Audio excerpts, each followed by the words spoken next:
साथीहरु welcome back to another video. आज again म एउटा युरोपको चेक रिपब्लिकको नाम तपाईँ सुन्नुभएको होला। चेक रिपब्लिकको केही मेनली लोजिस्टिक र फ्याक्ट्री अपरेटरको जबको लागि म एउटा मेनली दुईटा पोजिसनमा जब छ। यसमा कसरी एप्लाई गर्ने र यो कम्पनीलाई कसरी कन्ट्याक्ट गर्ने त्यसको बारेमा डिटेल रूपमा जानकारी दिन्छ। साथीहरु तपाईँ पनि युरोपमा गएर आफ्नो करियर बनाउन चाहनुहुन्छ भने आजको भिडियो तपाईको लागि एकदम इन्फर्मेटिभ हुन्छ। यो कम्पनीको बारेमा पुरै डिटेल रूपमा जानकारी दिन्छु। यसको साथसाथै यसमा कसरी एप्लाई गर्ने त्यसको बारेमा पनि डिटेल रूपमा देखाउने छु। साथीहरु तपाईँ पनि यो च्यानलमा नयाँ हुनुहुन्छ भने यस्तो कन्टेन्ट मन पराउनुहुन्छ भने च्यानल सब्स्क्राइब गर्न नभुल्नु होला। आजको भिडियोको लिंक म तल डिस्क्रिप्सनमा हालिदिन्छु। लिंकमा तपाईँ क्लिक गर्ने बित्तिकै यो पेजमा रिडाइरेक्ट हुन्छ, त्यसपछि हेर्न सक्नुहुन्छ। म तपाईलाई दुईटै देखाइदिन्छु। यसमा हेर्नुहुन्छ जब फर अपरेटर छ चेक रिपब्लिकको। यो लिंकमा आउने तल यसरी स्क्रोल गर्नु होला, त्यसपछि हेर्न सक्नुहुन्छ। यसले कसरी एप्लाई गर्ने म तपाईलाई देखाइदिन्छु। त्यसको एप्लाई गर्नुभन्दा पहिला म तपाईलाई के देखाउँछु हेर्नुहोस्। भ्याकेसनमा यिनले तपाईको इयरली भ्याकेसन हुन्छ 6 हेर्नुहोस्। You can take up to 6 weeks of vacation per year. तपाईको भ्याकेसन तपाईको 6 विक्सको हुन्छ इयरली। त्यसपछि ओपन इन्डेड कन्ट्र्याक्ट छ। यो कन्ट्र्याक्ट तपाईको ओपन इन्डेड हुन्छ। यसको साथै तपाईँ यसलाई एप्लाई गर्नको लागि हेर्न सक्नुहुन्छ लेखिएको छ। यो यस्तो काम हुन्छ तपाईले फ्याक्ट्री वर्करको। त्यसमा तपाईँ मिनिमम एसएलसी पास र मिनिमम तपाईँ इङ्ग्लिस बोल्न सक्नुहुन्छ भने यसलाई एप्लाई गर्न सक्नुहुन्छ। यसमा मेनली दुईटा पोजिसन छ, मेसिन अपरेटरको छ र लोजिस्टिक अपरेटरको छ।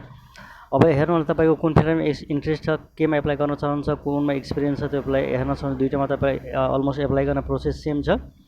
अब यसमा कसरी एप्लाई गर्ने त्यसको लागि म देखाउँछु। त्योभन्दा एप्लाई गर्नुभन्दा पहिला तपाईँले यसले के अफर गर्छ तपाईँले हेर्न सक्नुहुन्छ। क्लियरली मेन्सन गरिएको छ। इन्ट्रेस्टिङ स्यालेरी हुन्छ, रिच प्रोग्राम अफ बेनिफिट हुन्छ, work with modern production technology. त्यसपछि वी एक्सपेक्ट एनर्जेटिक र हाई स्कुल यसले सोधिएको छ। म्यानुअल डेक्सटेरिटी, त्यसपछि willings to work willingness to learn the new things. त्यसपछि यसले अब एप्लाई गर्नको लागि दुईटा मेथड छ। एउटामा डाइरेक्ट तपाईँ इमेल सेन्ड गर्न सक्नुहुन्छ। त्यसको साथै यो कसरी एप्लाई गर्ने त्यो पनि म देखाइदिन्छु। एप्लाई गर्नको लागि फर्स्टमा हेर्नुहुन्छ लेखिएको छ एप्लाई फर दिस जब। यसमा क्लिक गर्नु होला। यसमा क्लिक गर्ने बित्तिकै तपाईँ यो पेजमा रिडाइरेक्ट हुन्छ। त्यसपछि हेर्नुहुन्छ तपाईँको लागि एउटा यो अर्को पेज ओपन भएर आउँछ। त्यसलाई यसरी फेरि यसले स्क्रोल गर्दै तल आउनु होला। यसैले स्क्रोल गर्दै तल आउन हेर्न सक्नुहुन्छ। एउटा फर्स्टमा तपाईँहरूको केही डिटेल तपाईँको सोधिरहेछ, पर्सनल डिटेल। त्यसमा फर्स्टमा सोधिरहेछ फर्स्ट नेम छ, लास्ट नेम छ, मोबाइल नम्बर दिनु होला, इमेल एड्रेस दिनु होला।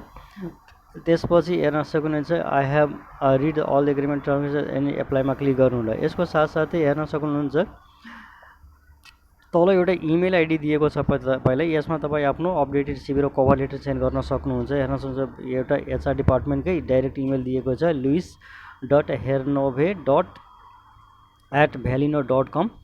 साथीहरु यसमा पनि तपाईँ आफ्नो अपडेटेड सिभी र कभर लेटर सेन्ड गर्न सक्नुहुन्छ। त्यसपछि फर्दर प्रोसेसको लागि तपाईँको सर्ट लिस्टमा पर्ने बित्तिकै तपाईँलाई फर्दर प्रोसेसको लागि कल या त तपाईँ सकेसम्म तपाईँ इमेल थ्रु यसले कन्ट्र्याक्ट गर्नेछ। तपाईँ पनि यो भ्यालियो कम्पनीमा एप्लाई गर्न चाहनुहुन्छ भने यसरी दुईटा प्रोसेस म तपाईँले देखाइदिँदैछु। प्रोसेस तपाईँ एप्लाई गर्न सक्नुहुन्छ। साथीहरु तपाईँ पनि यो च्यानलमा नयाँ हुनुहुन्छ भने सब्स्क्राइब गर्न नभुल्नु होला। भिडियो मन परे लाइक गर्नु होला। Thank you for watching the video till now.